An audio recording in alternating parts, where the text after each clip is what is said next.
Hello, everybody. We're back again today with a movie video doing top 10 movies of the 1960s.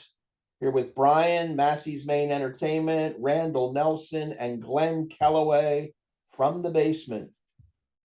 We usually do a live stream on Friday. We had a couple glitches last week, so we decided to record this. It's just a separate video, and we wanted to get it out there and post it because a lot of people watched it in the beginning and then were cut off. So this way you can check out our 10 favorites. A lot of diversity in here, a lot of great films. We're going to give 3 honorable mentions too. And we're just going to cut right to the chase, guys. The order will be alphabetically like we did last week. So it'll be Brian, Glenn, Randy, Rich in that order. And we're going to go one at a time. Just give your 3 honorable mentions and then your number 10, and then pass it on to the next guy, and we'll go around the clock. So, Brian, you're up first. 1960s. 1960s. So honorable mentions. These were kind of tough to leave out, but I've got Lawrence of Arabia as an honorable mention. I think the length was something that kind of kept me from putting it in the top 10, although it is very, very well shot. Great cinematography in the movie. Just missed the cut. Also, Bonnie and Clyde just missed the cut for me. I do love the performances by Dunaway and Beatty in it, but just couldn't crack into my top 10. And then I've got a foreign film by Kobayashi called Harikari, about samurais who are at the end of their end of some battles, and they're looking for some type of purpose in life, and they're all going to commit suicide because they don't have any wars to fight until one of the samurai's stepson gets killed in an unhonorable fashion, and then he seeks retribution. So that kind of is the MacGuffin that carries that movie forward. I always like those movies because they give a lot of influence to modern day westerns here in America. A lot of the ideas came from some of these samurai movies, so I wanted to put that there. But at number 10 for me, I put by Franklin Schaffner. I've got Planet of the Apes here. I can remember this movie as a kid. Yeah, I really liking it. Now that I'm a grown up, a little bit more past the sci-fi portion of it, and start to look at the social meaning behind the film. And one of the things that I kind of thought about here in the last week was the fact that it seems that no matter who's in charge of a planet, whoever the apex predator is, there's always corruption, and that kind of and the movie kind of proves that, no matter what, the apes are in charge or we're in charge. Well, power corrupts absolutely. So that's something that kind of stuck with me here in the last week as well. Powerful movie. I really love Charlton Heston in it, and a lot of great quotable lines. So. Yeah, it's a definite classic. I remember seeing that on the drive-in when I was I think it was 11, something like that. All right, Glenn, you're up. Okay, honorable mentions. Alfred Hitchcock's The Birds. I remember seeing this at the theater and scared the crap right out of me. I was like 10 years old.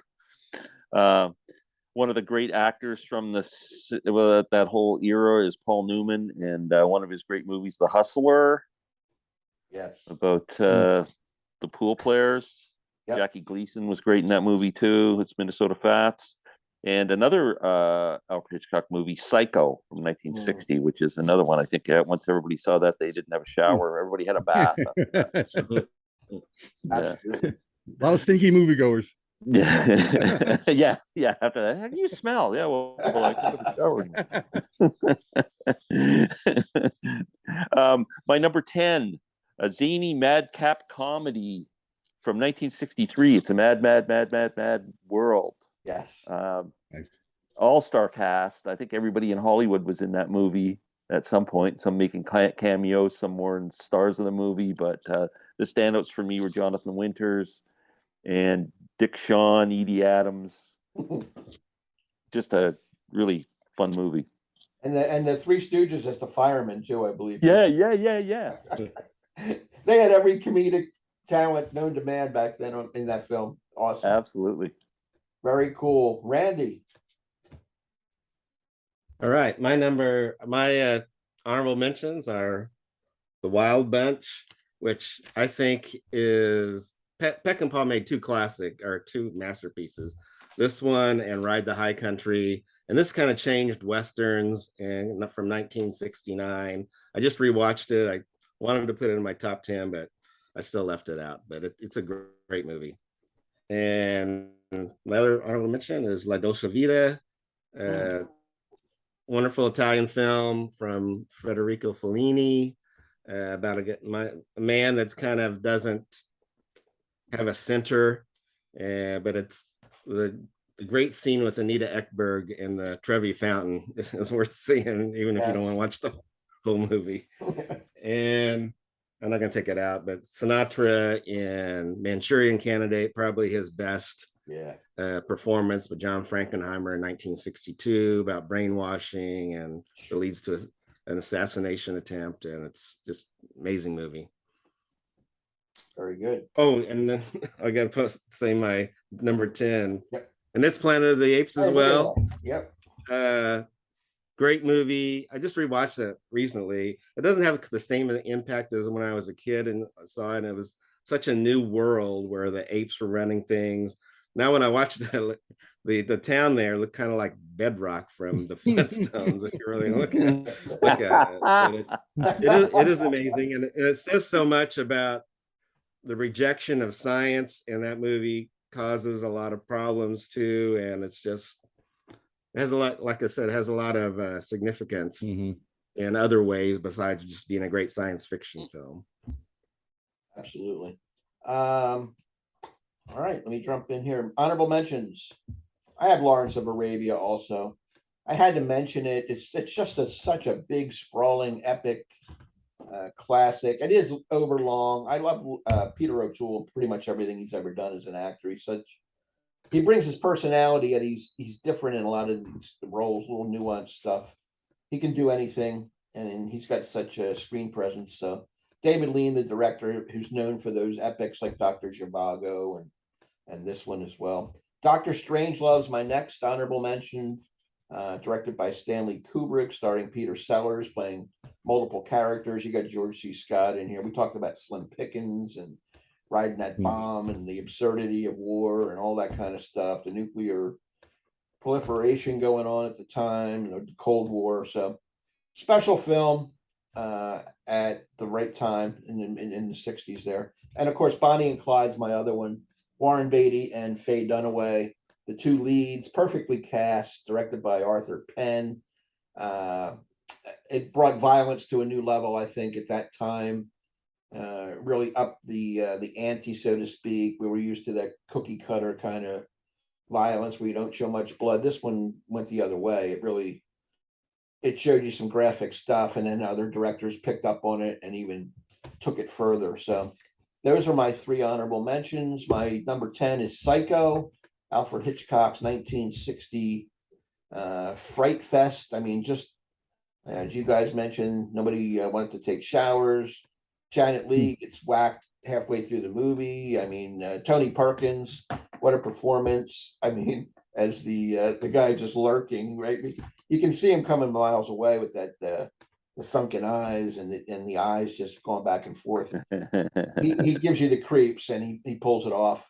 I think he was kind of typecast after that. He really never was able to do much. Everybody thought of him as Norman Bates, pretty much. So unfortunate for him, because he was so real and so believable in that role. So, all right, let's go on to our number 9. Same sequence here. Number 9 for me, I have a Richard Brooks film from 1967, In Cold Blood. Yep. It's a movie adaptation from Truman Capote's book. I remember reading the book first, and I circled back around and saw this movie much later. Great performances in there, based on the true events of the multiple murders. Very young Robert Blake and Scott Wilson in the film, who both just kind of blew me away. That that one, they were so young, but it's still, you could already see the talent level that they possessed in that movie. And I thought it was very true to the book, very well portrayed, and I wanted to include it in my top 10. So I got In Cold Blood. Great pick. Excellent movie. My number 9 is kind of I guess I don't know if anybody else would ever think of picking this one, but Ocean's 11, the original Ocean's 11 from 1960, with some of the coolest dudes that ever lived, the Rat Pack. Yep. Sinatra and Dean Martin and Joey Bishop and Peter Lawford and Sammy Davis. They go, their old army buddies get together and decide to rob all the casinos in Vegas. And I thought it was just an amazing heist movie. And I couldn't watch the Brad Pitt, George Clooney ones because this movie, not that they did a bad job, but it's just this movie. No, if you don't have the Rat Pack in it, it's not Ocean's 11. So it's just a movie I've seen like a million times and loved it since I was a kid. And so it's got a special place for me. Yeah, it's a cool pick. Yep. Right. Number 9 for me is The Good, the Bad, and the Ugly, Sergio Leone film. This and Once Upon a Time in the West are, I think, his 2 masterpieces. And he was just the king of the widescreen, could use the widescreen so well. And he's also the king of extreme close-ups that he would use even on the widescreen. Yeah. And this movie, what put it over the top for me is the soundtrack is just so amazing by Ennio Morricone, and like Ecstasy of Gold. That's a piece when Eli Wallach is running down through the graveyard is just so amazing. And one of the things Leone did, which his movies are so long, is that he would show everything. Like if a guy's going to make a cigarette and roll it up, he's going to show you everything. He's going to pull tobacco in there, he's going to roll it up, and he's going to put it in his mouth, and he's going to light it. But it's just amazing in some of the cinematography he has in his movies. Yeah, that's a hard one for me to leave off. It's such a great movie, and that soundtrack is killer. My number 9 is The Apartment. I wanted to include one romantic comedy, and this is the one I chose. Jack Lemmon, of course, is the guy who lets people use his apartments for these one-night stands and type of thing. And he finds out that the girl he's attracted to in the apartment is Shirley MacLaine, and she's having an affair with his boss, played by Fred McMurray. And it's very funny, very situational. And this is perfect, right up Jack Lemmon's alley. He can do this with the best of them, whether it be The Odd Couple or any of the movies that you want to mention that he starred in. He had romantic comedy down to a art form. Directed by Billy Wilder, who did many, many great films through the years, a German director. So that's my number 9. Very nice. All right. Number 8, I have from 1963, John Sturges. I have The Great Escape, considered like by a lot the ultimate guy movie type of thing. What I was really taken back with was the performances in this movie and how a lot of the actors brought very personal things in their real lives to the characters that they were portraying, like Donald Pleasance and Charles Bronson. I thought was great. Steve McQueen is absolutely incredible in this film. Like he's the ultimate guy in the 60s, right? So I really love the story. It didn't feel, and unlike Lawrence of Arabia, this is like almost a 3-hour movie, just a little bit short of it, but it didn't feel like it at all. It just felt like it blew by like that. And I enjoyed it immensely. So, and that's with a recent rewatch. I loved it. So I'll keep it right there where it's at number 8. That's great. Did that movie win any Academy Awards? Not to my knowledge. I don't think so. Not in major categories. It may not in the have major something- cat. Yeah. No. Maybe editing or something like that. It's hard to believe that one of those performances didn't they win. weren't. I know. Yeah. What year is that? 63. 63. Yeah. So my number 8, I mean, there's no movies I've seen more in my life than Help and A Hard Day's Night. And both from the 60s, so they both are on my list. And Help, I'm putting it number 8. Help is actually, I enjoy watching more than A Hard Day's Night, but I don't think it's as artistic or has the same meaning or the history, because Hard Day's Night came out and it was, just brilliant at the time, and Help was more just a comedy and another script for them to make another movie. But I thought it was really funny, and I still watch it and I still laugh at all the parts, and the music's great. So Help is my number 8. Nice. All right, nice. Excellent.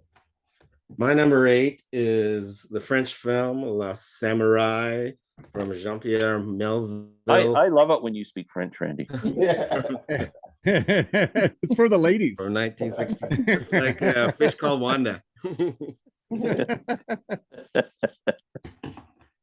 1967, one of my favorite movies, of course, later movies of mine is Miller's Crossing, and you can see where they got the hat part, where he's always doing his hat and doing his little thing.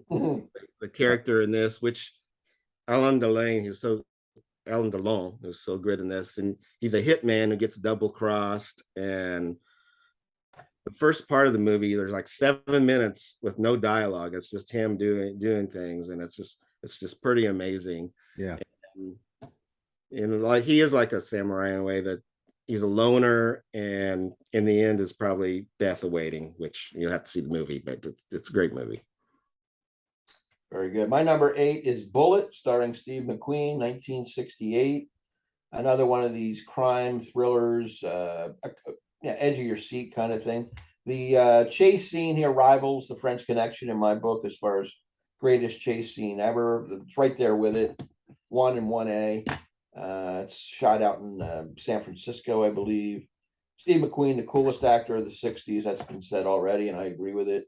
Him and Paul Newman, but there's certain body language way McQueen carries himself, and he's a little more silent, less handsome maybe than Paul, but he's got that ruggedness. All the guys wanted to be Steve McQueen when I was growing up. That was the coolest guy around. So yeah, that's gonna be number 8 for me. Great choice. Yeah, it is. Steve on there twice already, huh? Yeah. Number And 7. who owns that Mustang now that they used in the movie? Didn't he own it for a while or something? I think he did. Oh, really? Probably went to his estate or whatever. I don't know where it's at. Wow. Cool. Okay, number 7. I got also from 1967. I got In the Heat of the Night. Yes. Maybe a great representation of how art can imitate real life. In 1967, a lot of civil rights thing going on in America. So racism was at the forefront. So you would think you'd be able to go to the movies to get away from it, but no, In the Heat of the Night slaps you in the face with it again. Great performances by Poitier and Steiger in it, addressing racism in the Deep South at a very personal level.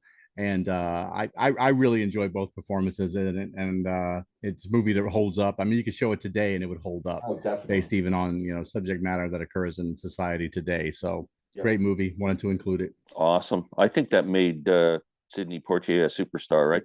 That was the film that kind of catapulted I imagine that, and Guess Who's Coming to Dinner probably put him right up there, right? Yeah. Which one came first? They came out the same year. They were both in 67. Yeah. There you go. Yeah. And he won Academy Award for one of those performances, I'm pretty sure. I think he was nominated, but I think he won for Lilies of the Field earlier in the 60s. Okay. That was his winner. Yeah. Okay, my number 7, the classic hippie movie and Easy Rider. Yeah. Peter Fonda, Dennis Hopper, introduced Jack Nicholson to the world. Yes. And one of the best soundtracks ever. Yeah. I mean, Hendrix and the Dylan songs and the band songs and Roger McGuinn, just perfect. And Don't Bogart That Joint and all that stuff. I love that movie. That's a movie that's grown on me through the years. Every time I see it, I like taking in the scenery, and when they go to New Orleans and all the different things that go on. The jail scene with Nicholson is phenomenal. Yeah. And they made that movie for like a couple of $100,000, and it's just they made hundreds of millions off it probably up to this day. So I remember going to the theater at that time when you just sit in the theater all day and watch that movie like 100 freaking times. I would just they'd have to kick me out. So cool. Nice. All right, next for me from 1964, Dr. Strangelove, or How I Learned to Stop Worrying and Love the Bomb.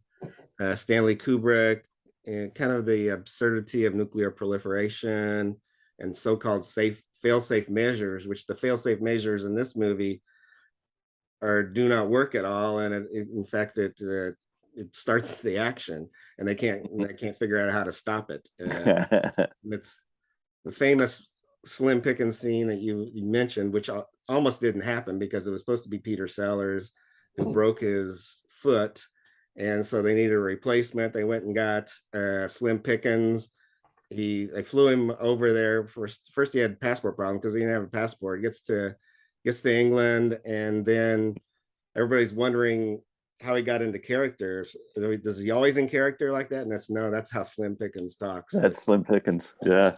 Just a great What a movie. classic. That's great. Yeah, my number 7 is a Paul Newman movie, The Hustler. Glenn mentioned it earlier in his honorable mentions, playing Fast Eddie Felson, opposite Jackie Gleason with Minnesota Fats. Just a great pool movie and a character study of Paul at that time. And 25 years later, of course, we get The Color of Money, where he's more mature and he takes the young kid under his wing and shows him the ropes. That would be a great double feature to watch sometime back to back, just to get the performances of Paul and see what a great actor he is at age maybe 35, and then later on at 60, when he, you just see how he's changed through the years, and he's life lessons and trying to do right by the young kid, and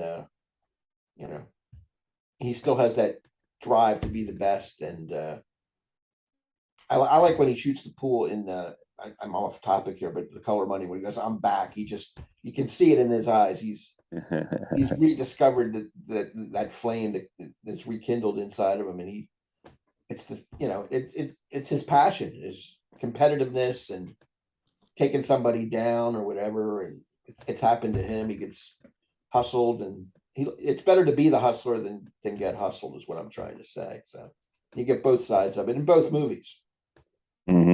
Great stuff. Great flicks. Yep. All right, we're up to number 6. Number 6, Randy's already gone through it. I got Dr. Strangelove here at number 6. I really like Peter Sellers, and I love George C. Scott's character of this ridiculous general. He's just all upset, that they get to see the big board, and he's freaking out all the time, and he's and as someone who was in the military, and I was stationed here at Loring Air Force Base, which is part of the Strategic Air Command, and I had a top secret security clearance because we had special weapons. We have to use the quotes here. We don't say the other word. It's special weapons here at the base. I mean, there were layers here of security upon security. I mean, I had a top secret security clearance, and I only could go like 3 levels down in places that had 6 or 7 levels.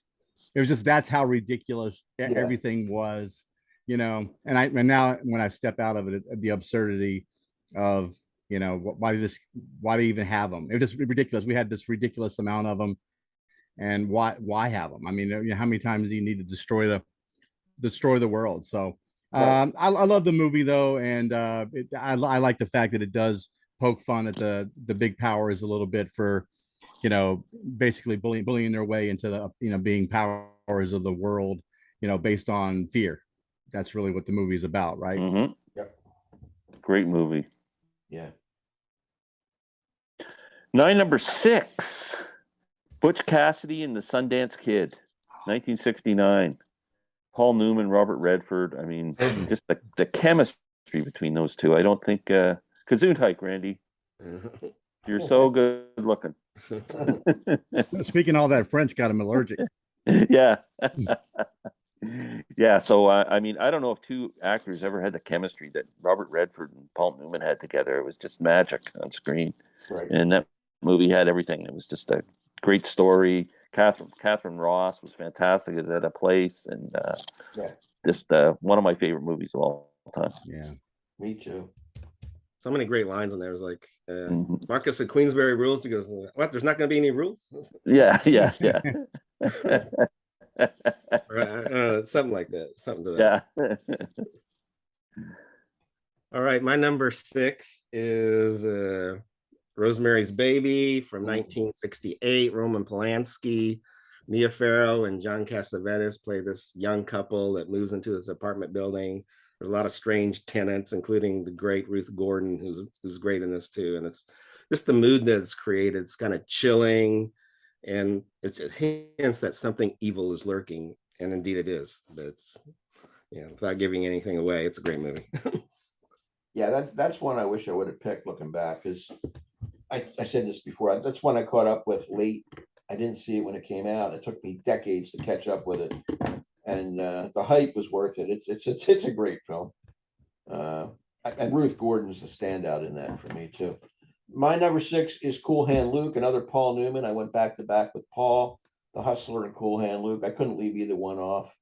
He's the rebel, failure to communicate, that line. He's on the chain gang with George Kennedy there, drinking 50 raw eggs, and just all these memorable scenes. The girl washing the car, all the guys with their tongues hanging out. I just love everything about the movie, especially the defiance and, me against the world kind of thing. Cool Hand Luke's a great film. Had to put it on my list. So Excellent movie. it turns out I'm going to have 3 Paul Newman movies out of my 10, which Not bad. And it's I weird like because these. it has like a director that I don't think he ever made hardly anything that memorable. yeah, except that movie. Stuart Rosenberg, I think his name is. Yeah, Really interesting. yeah, I liked him if you look at the end of the film, when they're panning away, the roads create this cross yeah. that I think is has a really powerful meaning to it. I thought that was really cool right at the end of the film. That's what stuck out to me when I watched the film. I thought it was really good.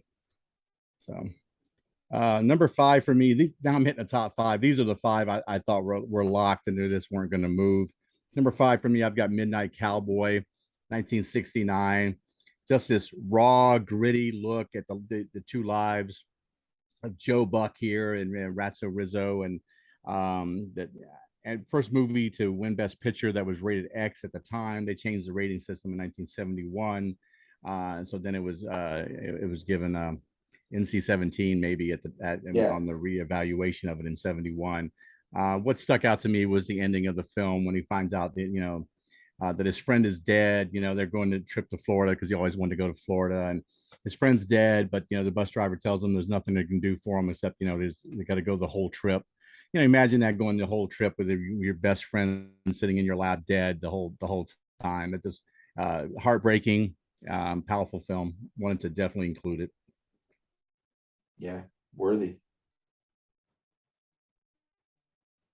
Glenn. Oh, sorry. I was all wrapped up in Brian's conversation there. I was just thinking how amazing Dustin Hoffman and John Voight were. Both of them. Yeah. Incredible. And the song "Everybody's Talking." Everybody's Fred talking. Neil. Everybody's talking. Oh. Harry Nielsen. Yeah. Couldn't have picked a more perfect song for that movie. Fred Nielsen. James Bond movies in the 60s were super, super freaking cool.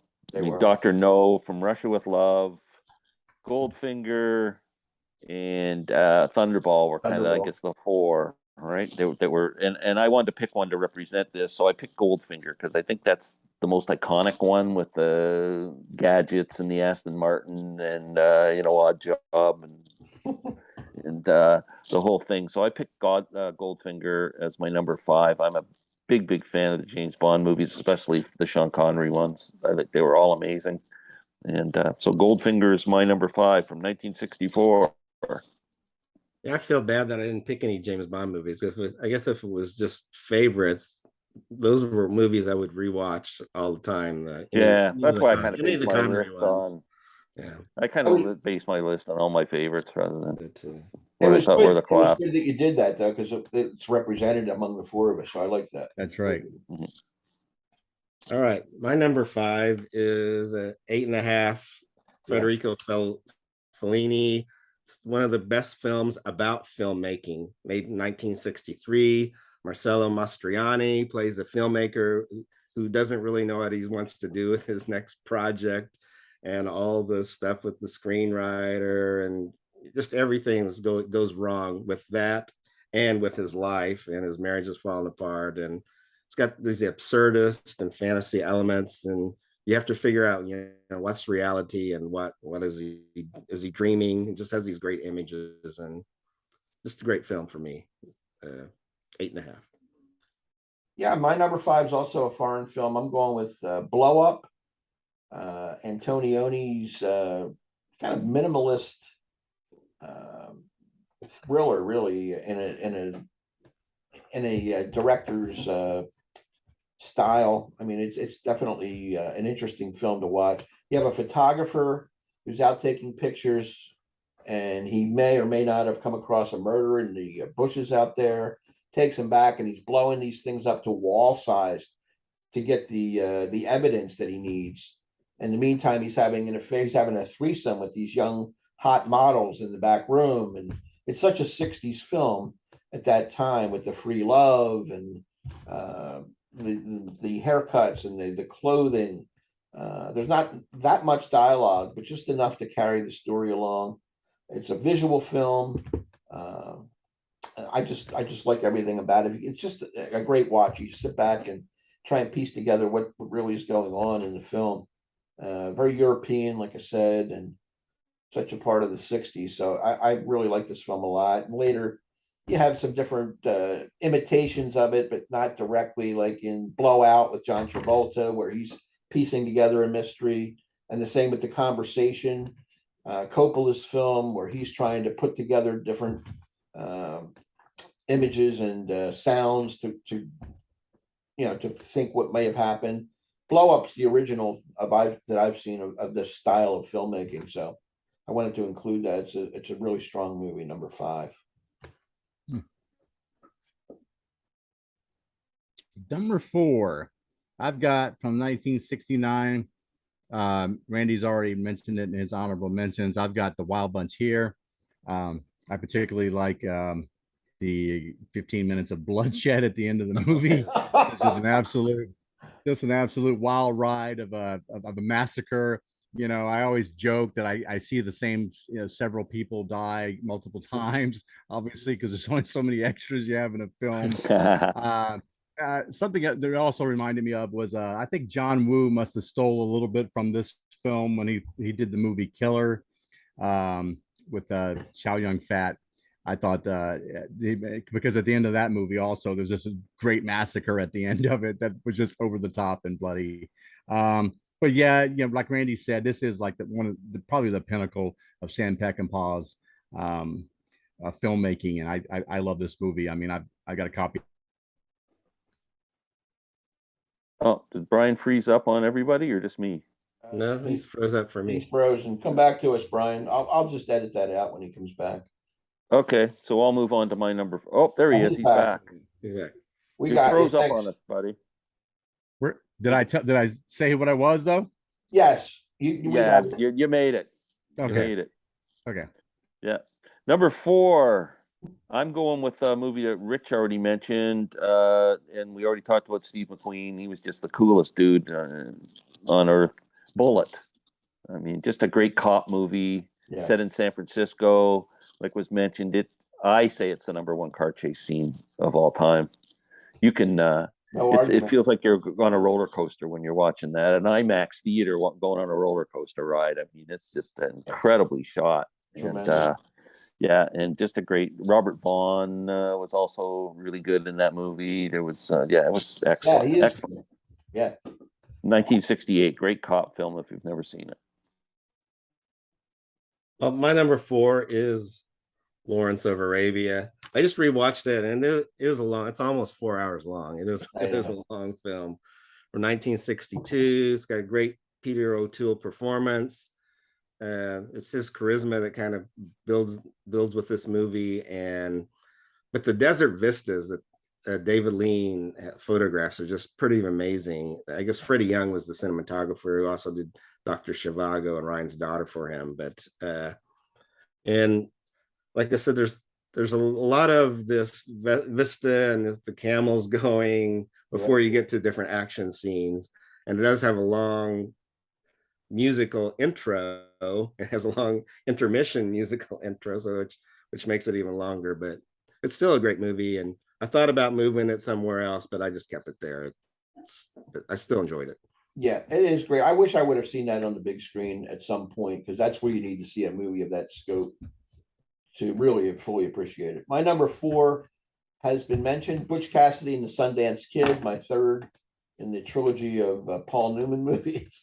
There were probably more I could have added, but I loved, like Glenn said, the chemistry between Redford and Newman, top notch. I like Catherine Ross as the girl in waiting, and she, there's always a place to go back to at a place. I like her name too.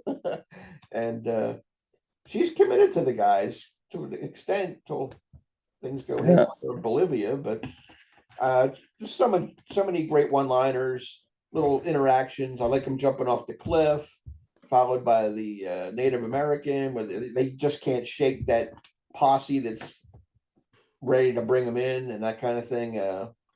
Just the little looks they give each other, and you can tell that Redford and Newman had the chemistry of lifelong friends. At least it came across that way on the screen.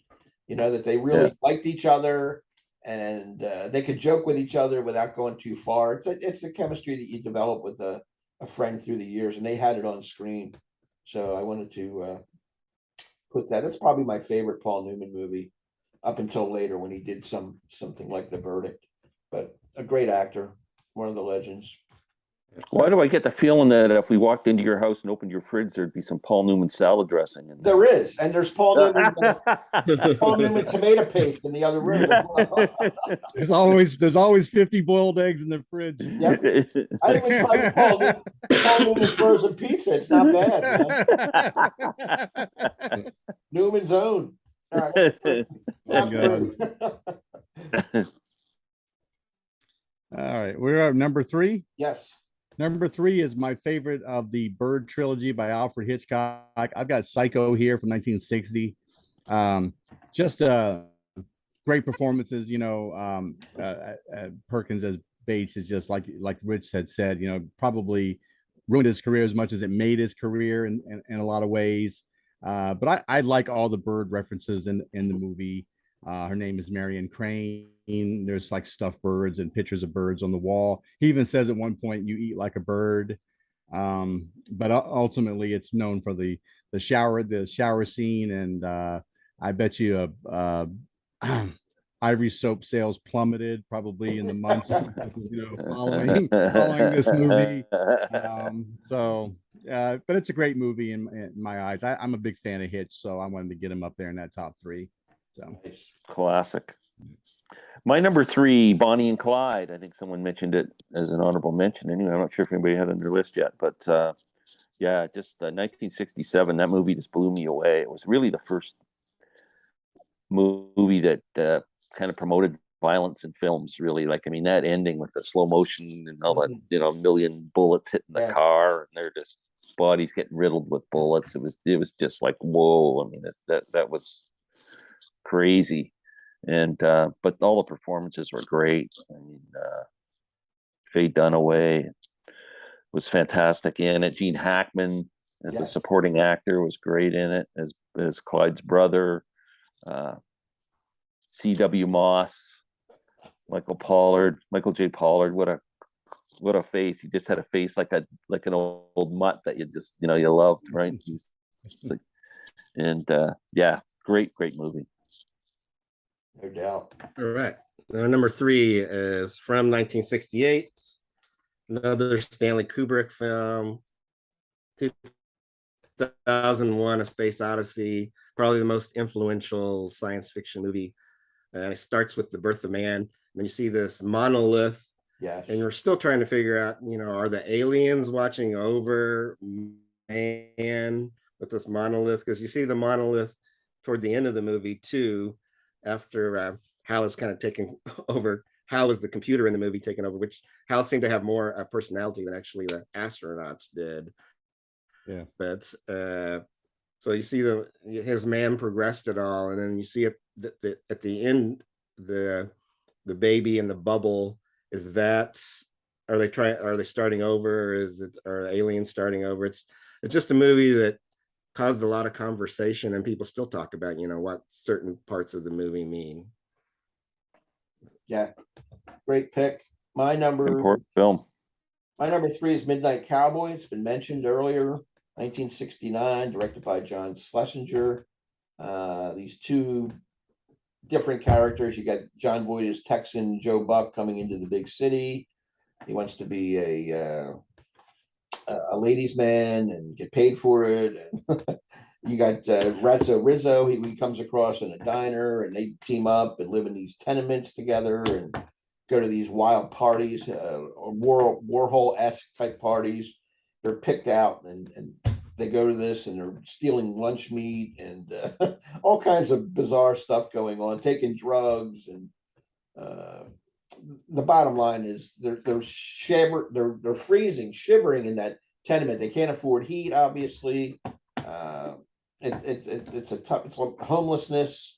One of the first depictions of that, where they're sort of going where they have to go to survive, and then they have this dream of going to Florida after Voight gets some money, or Joe Buck gets some money, and they take the trek, and it's all for naught, as Brian depicted earlier. So great performances. Ratso Rizzo, I mean, that Dustin Hoffman, he went 1-2 with The Graduate and Midnight Cowboy, two of his first films, and such diverse characters. He showed his range there, and later on, of course, we would do Rain Man and everything else. So Tootsie, another magnificent role. But Midnight Cowboy, early on, and if anybody hasn't seen that film, you want to see an actor, go watch Hoffman and Voight play off each other. It's beautiful, even though the subject matter is bleak and that type of thing. So that's my number 3. And that most famous line, I think, was just made up because the car wasn't supposed to come out and almost hit him, where he goes, "Hey, I'm walking here." I'm walking here. That was legit. Right? Nice. I didn't know that. Yeah. All right, we're down to the top 2. Number 2, following a little bit behind Randy here, it seems all the time. 1968. I've got 2001: Space Odyssey. I'm a big fan of sci-fi films, so what an important film. Mixed with Kubrick's. I love his style of shooting, far away shots mixed with up close shots. Very large, powerful type of imagery and stuff in the film. It's a little bit of a horror film in a way, if you think about it, because Hal's like this. It doesn't have it. It feels like, without us knowing all the details of what's going on in Hal's mind, that there's something nefarious going on with Hal. And one of the scenes that really struck me in it is when they go inside one of the pods trying to keep secrets from Hal, and Hal, you could look at Hal's, they're constantly switching from the guys talking to Hal's one eye, the singular red eye, and you could tell that Hal's reading their lips, and you're going, wow, this is just like really powerful stuff. What I always thought was an interesting fact too was the fact that they used Hal as the initials, because it was like a play on IBM. It's like one letter back from the IBM name. I thought that was really cool. But great movie. I love it to this day, and it set the tone for all the sci-fi movies that I would love in the future. So Nice.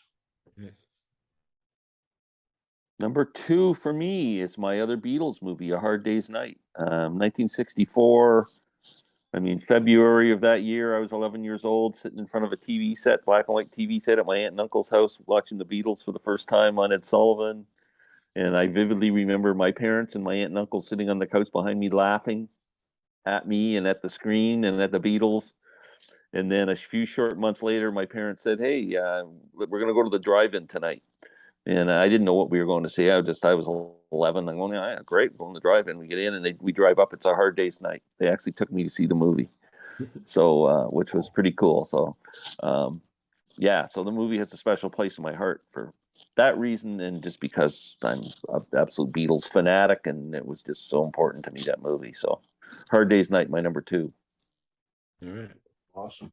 Well, my number 2 is The Man Who Shot Liberty Valance. Probably my second favorite Western after The Searchers, both John Ford movies. This one's from 1962, shot in black and white. Liberty Valance is played by Lee Marvin, who plays a great bad guy. He's got his henchman, Strother Martin, which was also in The Wild Bunch, and he also in Cool Hand Luke. So he's been around in some great movies. And the big line from this movie is, when the legend becomes fact, print the legend. So you do find out who really did shoot Liberty Valance. This is, you got James Stewart and John Wayne both in it, are the two main characters. Just wonderful scenery. Well, not scenery, but it's almost like a film noir and as a Western. Yeah. That's it's got all those great character actors. Like I said, Edmund O'Brien's also in it, Andy Devine, Woody Strode, John Carradine, and Vera Miles. But my number two. That's a good film. That's another one that took me years to catch up with it, and I finally saw it maybe 10 years ago. Really good. Love that one. My number two is The Graduate from 1967. Again, Dustin Hoffman's in this, directed by Mike Nichols. Great Simon and Garfunkel soundtrack. Hoffman's a guy that just graduated college. He's not sure really what he wants to do. He's in that limbo period there. Gets involved with an older woman, has an affair with Anne Bancroft, Mrs. Robinson. He's trying to mature. Then he knew what he wanted to do. Then he knew He what he figured out what he wanted. wanted to do pretty quickly. He's at his parents' house, and this guy whispers plastics, that line, that's the future, and this and that. He gets involved with Mrs. Robinson, played by Bancroft. Then he notices the daughter, Catherine Ross, again shows up here, Mrs. Robinson's daughter. He starts dating her, and of course, Anne Bancroft finds out and puts a skid to it, and all hell breaks loose. Then he's stalking her on her college campus. It's just an interesting film to me. Yeah. Of the late 60s again. I believe she at Stanford or one of those West Coast schools that he's taking the trek all the way up to find her. It's kind of creepy at the same time, but she has something about him too. But she's already involved with this stud guy who's blonde haired and better looking than Hoffman, and breaks up the wedding. And the last scene of the movie on the bus is iconic. So Great movie. That's going to be high on my list at number two. Yeah, I like at the end of the movie where they're getting on the bus and they're just ecstatic, right? And then Yeah. like it's how many 30 seconds later they look horrified. They look like where we go from here. It's like, what oh the Yeah. hell my happened, God. right? Yeah, it's like That's plus they're playing the captured- Sound of Silence and Yep. everything else. So it's kind all of put together, really is. Yeah. really is. Number All right, one. we're at Drum roll. number one, 1962 Robert Mulligan film based on Harper Lee's novel To Kill a Mockingbird. An Cool. absolute classic. I always kind of look at this thing if I'm trying to weigh movies and I go, yeah, great. Weigh it as a film, then weigh it as a movie. And this one kind of holds up in both regards as being like top tier stuff. Great performance by Gregory Peck. About it covers such a wide range of things, but racism is just right at the forefront. He's defending an African-American guy who's wrongly accused of something he didn't do, and despite all this overwhelming evidence in the courtroom or even lack of evidence of any kind, he's convicted anyway. And there some great powerful scenes in it about standing up when he's leaving the building and stuff. But very young Robert Duvall in it playing Boo Radley, and a great performance there. It's a classic novel, classic movie, one that I bought this really superb huge box set of when it came out on Blu-ray. So Yeah. number one for me. Awesome. If I had approached this exercise as the greatest movies of the 60s versus what I did with as my favorite movies of the 60s, I would agree with you, Brian. To Kill a Mockingbird would be my number one. Great movie. My number one is The Great Escape. It's already been on someone's list. Fantastic story. Everybody in it, just amazing, top-notch performances from Steve McQueen and James Garner and Donald Pleasance and Charles Bronson, and I don't know who I'm missing, but just incredible movie. I could watch that movie. I'm not a guy who can watch movies over and over again. There's very few of them, and that's one that I could sit and watch 100 times.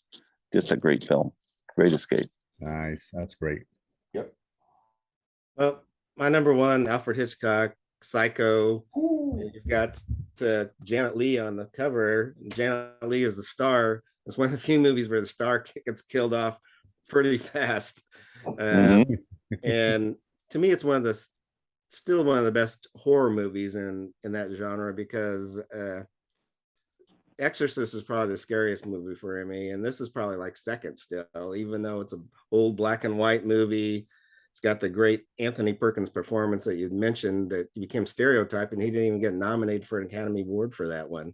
Yeah. But three of the most shocking and scary scenes are, of course, the shower scene, the scene where Martin Balsam's going up the stairs, and the scene where Vera Miles is down in the basement turning the chair around. And it's all punctuated by the great Bernard Herrmann score, which is just iconic. And like, and also that he wanted to shoot it in black and white because he thought the blood would seem more realistic in black and white, like in the shower scene and everything. But that's my number one, Psycho. Great one. My number one is the same as Brian's, To Kill a Mockingbird. It is a favorite, and it's a landmark film. That's why I put it at number one. And it says a lot about the 60s with the racial tensions and unfairness that was going on, particularly in the South at that time, where it was, you know, impossible to get justice. And Gregory Peck playing Atticus Finch, tremendous, one of the better roles of not only his career, but anybody's career. A lot of dignity, a lot of strength, told from the child's perspective, really, the scouts narrating it, his daughter, and they had their little adventures with the haunted house and the Boo Radley character and this and that. And yet they sneak into the courtroom and watch their father do his thing, trying to get this innocent man off of death row, so to speak. And the odds are stacked against him. I like that scene Brian mentioned too, where everybody stands up when he leaves the courtroom because they know he did his best. They know he put everything into the case that he could, and it was a stacked deck. I mean, what are you going to do? He put his heart and soul into it, and it's frustrating watching that. And you know that stuff went on all the time. That was just one incident that we got to see in this movie. So that's my number one. All these films, I think that everybody mentioned, stand up well. It's great to do this list with you guys. Really appreciate it. Excellent. We covered a lot of great films. Beatles, Bond, all these action films, horror films, every category, really. Romantic comedy, foreign films. We tapped into everything. And some of the later 60s stuff with Bonnie and Clyde and The Graduate and Butch and Sundance, where the new wave of directors were taking over, and to lead us into the 70s where things got really wild. So really cool stuff. Thanks for watching, everybody. Go over and check out Glen Kellaway from the Basement, his channel. It'll be linked below, with Randall Nelson, Massey's Maine Entertainment, sub all these guys. There's no thumbs down. That was a point. I was pointing. Like and subscribe. Leave your favorite 60s film in the comments. We appreciate you watching, and we'll see you next time. Thanks again for watching. Take care, everyone.